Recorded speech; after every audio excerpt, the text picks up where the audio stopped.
தமிழக வெற்றி கழகத்தினர் இப்ப பயங்கரமான கோபத்துல இருக்காங்க. தொண்டர்களுக்கு மேல தளபதி ஆக்ரோஷமா இருக்காரு.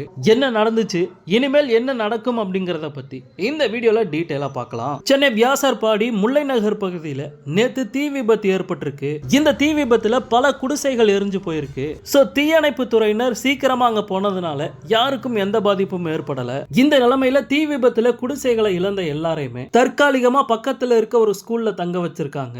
இந்த நிலைமையில இந்த தீ விபத்துல பாதிக்கப்பட்டவங்களை தங்க வச்சிருக்க இடத்துக்கு தமிழக வெற்றி கழகத்தினர் அங்க போயிட்டு அங்க இருந்தவங்களுக்கு மனித நேய அடிப்படையில டிரெஸ், போர்வை, பாய் மாதிரியான அத்தியாவசிய பொருட்கள் வழங்கியிருக்காங்க.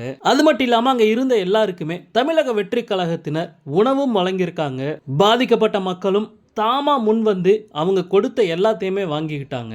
இதை பார்த்த காவல்துறையினர் தமிழக வெற்றி கழக நிர்வாகிகளை தடுத்து நிறுத்தினது மட்டும் இல்லாம அவங்கள அங்கிருந்து கிளம்பி போங்க அப்படிங்கிற மாதிரி மிரட்டி இருக்காங்க. காவல்துறையினர் ஒரு கட்டத்துக்கு மேல வரம்பு மீறி பேசினதுனால தமிழக வெற்றி கழகத்துல மாவட்ட செயற்குழு உறுப்பினரா இருக்க கங்காவதி அப்படிங்கிறவங்க எதிர்த்து கேள்வி கேட்டிருக்காங்க.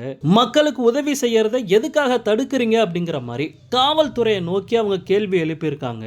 அப்போ காவல்துறையினர் கொஞ்சமும் ஈவு இறக்கம் இல்லாம அந்த பொண்ணோட வயித்துல எட்டி உதைச்சதா சொல்லப்படுது. இதை தடுக்கிறதுக்காக இன்னொரு மகளிரணி நிர்வாகி போயிருக்காங்க. அவங்களோட டிரெஸ்ஸை பிடிச்சு காவல்துறையினர் இழுத்து கீழே தள்ளினதா சொல்லப்படுது.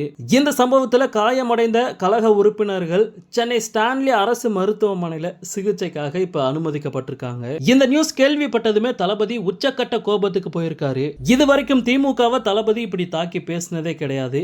அந்த அளவுக்கு அவரோட அறிக்கையில அவ்வளவு கோபம் தெரிஞ்சது. தளபதி அந்த அறிக்கை மூலமா என்ன சொன்னார் அப்படிங்கிறது கண்டிப்பா உங்க எல்லாருக்குமே தெரிஞ்சிருக்கும், படிச்சிருப்பீங்க. பட் அந்த அறிக்கையில தளபதி ஒரு முக்கியமான விஷயத்தை மென்ஷன் பண்ணியிருக்காரு. என்ன அப்படின்னா, பெண்களுக்கு எதிரான சம்பவங்கள் இதே மாதிரி தொடர்ந்து நடந்துகிட்டு இருந்தா மிகப்பெரிய மக்கள் போராட்டத்தை முன்னெடுக்க நான் தயங்க மாட்டேன் அப்படிங்கிற மாதிரி தளபதி சொல்லியிருக்காரு. தளபதி மட்டும் ரோட்ல இறங்கி போராட்ட களத்துக்கு வந்தார் அப்படின்னா ஜல்லிக்கட்டு போராட்டத்தை மிஞ்சக்கூடிய அளவுக்கு மிகப்பெரிய ஒரு போராட்டமா அது உருவெடுக்கும் அப்படிங்கிறதுல சந்தேகமே இல்ல.